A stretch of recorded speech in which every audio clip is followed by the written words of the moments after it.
guys, inaayos ko yung mga damit ko, mga panlakad to guys, lahat. Dami guys. So, hindi ko ibibinta to ha. Inaayos ko lang po siya. Kasi, parang may mga daga dun sa mga lagayan namin. Kaya, ayun.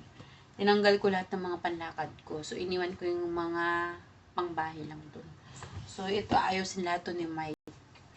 Kasi tinatamad ako. Ang dami ko din kasi nilabahan kaganina. So, pagod yung lola mo. So, ayun guys.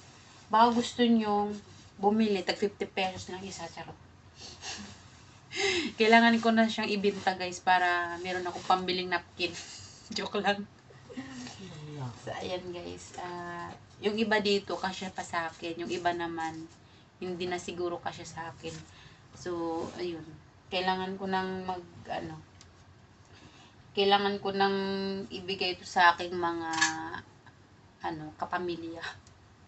Pag ako'y nakapagbakasyon na. Sa kanila na talaga ito lahat, guys. Matitira sa akin dito mga t-shirt na lang na maluluwag kasi parang lumulubo na rin tayo ngayon eh. Tinatawanan na lang nila ako pag nagsusukat kasi nga tumutunog yung damit. Nawawarat. Tawa. Yan, ito guys, nabili ko lang to ng 50 pesos sa tindahan. So, ibibenta ko to ng 100. Tumubo ako pa akong 50, no? Joke lang. Dami guys. Ano ko ba naka-record? Ito guys, binigay to sa akin ni Cap.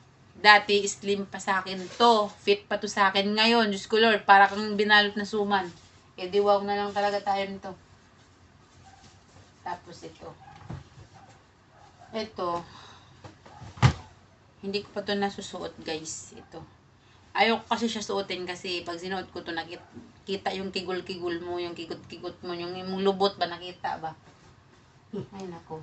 Ito, never ko pa to nasuot. Ito guys. Nabili ko din to ng 50 pesos. Pero hindi ko pa siya nasusuot, guys. Kasi, pag trip ko yung damit, binibili ko, pero hindi ko naman sinusuot. Ganun ako. Nangunguleksyon lang ako, pero hindi ko naman sinusuot. So, yun.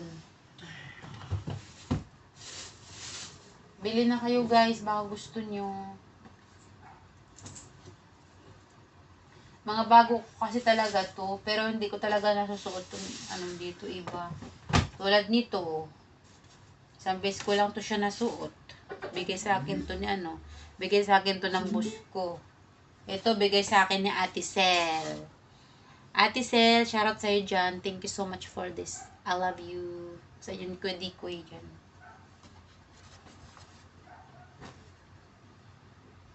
So, ayun guys. Aayusin na namin to para Ito, bigay sa akin ni Ate May Ifimi. O, diba? Thank you so much, Ate May Ifimi. I love you sa'yo dyan. Miss you. So, ayun. Yan muna guys ang aking video. And thank you for watching guys. I love you all. Bye guys.